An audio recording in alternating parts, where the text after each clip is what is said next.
It's story time. Yes, story time. And what do we know about story time?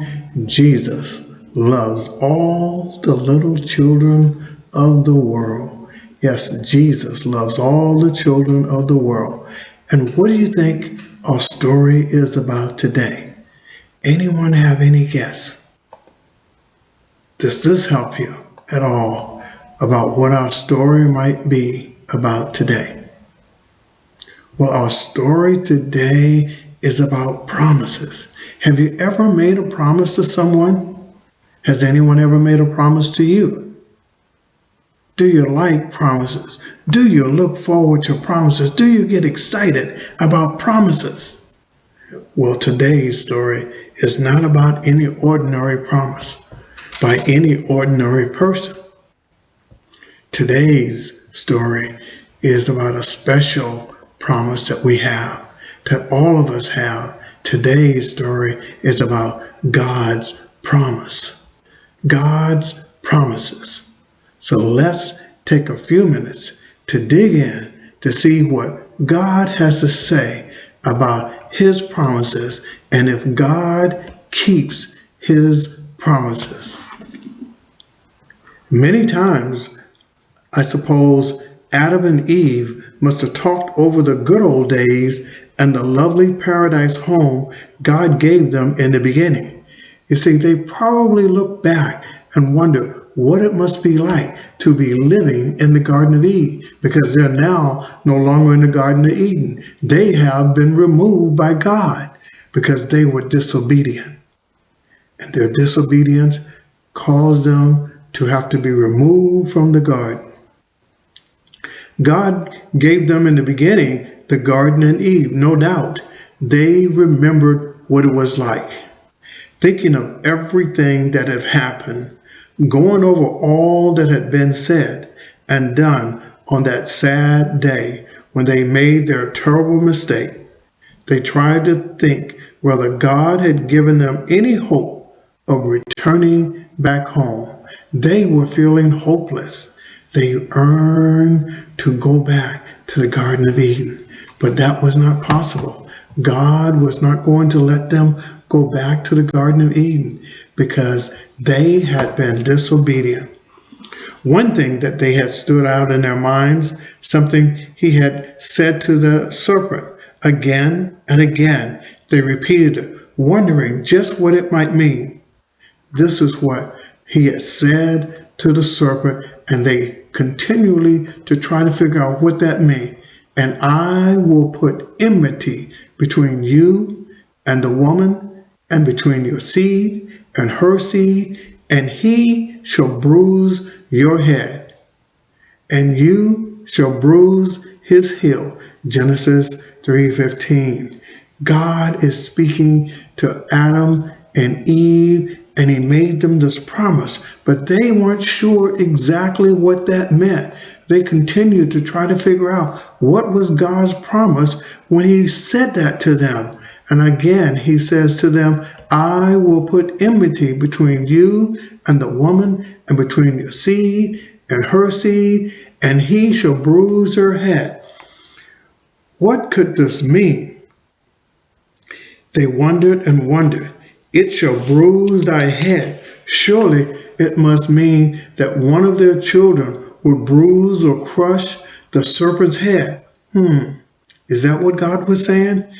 And that must mean that someday the wicked serpent who had brought such sorrow and loss upon them would be destroyed. Then Eden might be restored to them.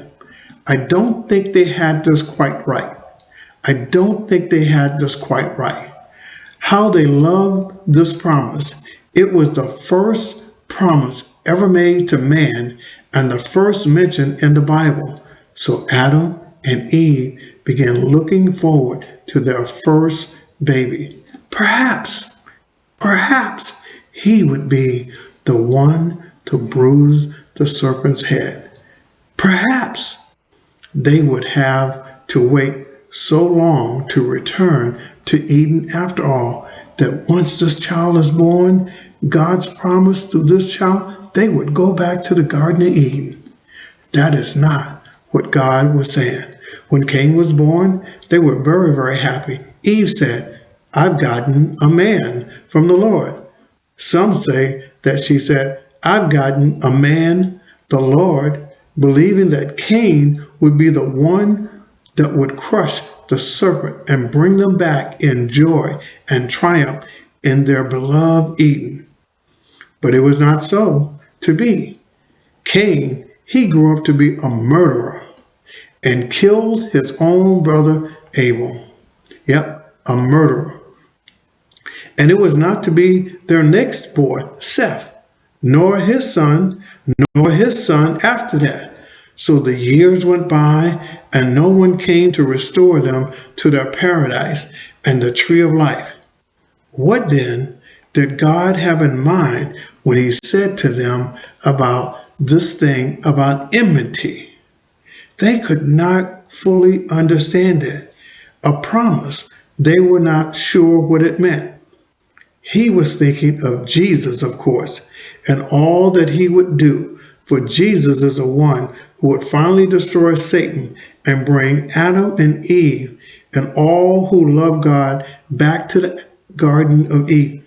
Of course, if God had said to Adam and Eve, you will have to wait thousands and thousands of years before you see your first home again, they would have been so disappointed, so very disappointed. So what did God mean when he said to them about this enmity?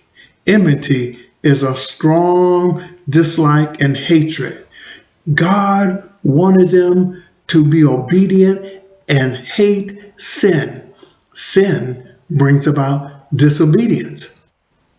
And so when he says, I will put enmity, hatred between you and the woman, and between your seed and her seed, he shall bruise your head.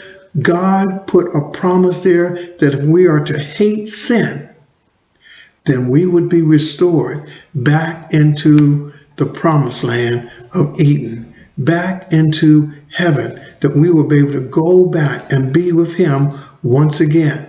And so we have to understand what God was saying to them about this promise of enmity. So he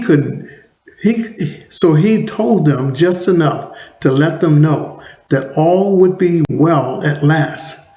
This cheered their poor hearts and led them to keep hope. And men have passed on the same blessed hope from one to another all down the years. And this is how it came about that all people who love God began looking forward to the coming of Jesus Christ. Behold, the Lord cometh with 10,000s of his saints to execute judgment upon all the earth. Jude 14:14. Yes, God keeps his promise, and he tells us that he is sending his son, and he will come. What an amazing love God had for us. Today, we still hold the same hope. Boys and girls who love Jesus are everywhere looking eagerly for his return. They know that when he comes, the first promise to Adam will be fulfilled. That old serpent, the devil, will be destroyed. Then too, Eden, beautiful, glorious Eden, will be restored. And so the amazing God, the God of the universe, the God that loves us so much, always keeps his promise. So soon, and very soon, Jesus will come.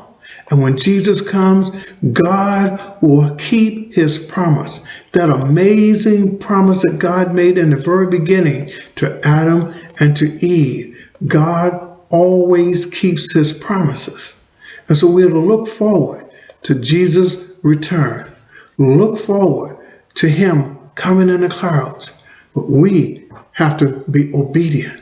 We have to be faithful, because God has said that he would put enmity, a strong hatred between sin and us. We're to hate sin and love God. And as long as we love God As long as we're doing what God has asked, as long as we're being obedient, the amazing love of God will never, ever go away.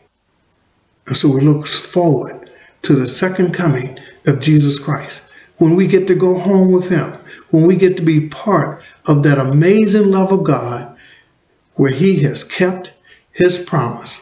The promise of God never, ever fails, never, ever goes away. So let's look forward to this amazing love of God, the promises of God, the promise God has made to take us home with him when Jesus comes.